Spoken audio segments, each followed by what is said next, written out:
Hello guys, അപ്പൊ ഞങ്ങൾ ഇന്ന് വേളാങ്കണ്ണി പള്ളി വന്നേക്കുവാണ്. ഞങ്ങൾ വേളാങ്കണ്ണിയില് റൂം എടുത്തിട്ട് റൂമിന്റെ ടെറസിൽ നിൽക്കുവാണ്.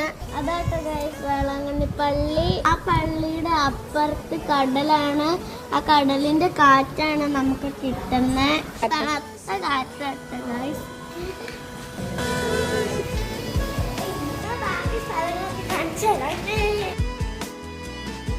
ഇത് ഞങ്ങളെ ചിറ്റപ്പയാണ്.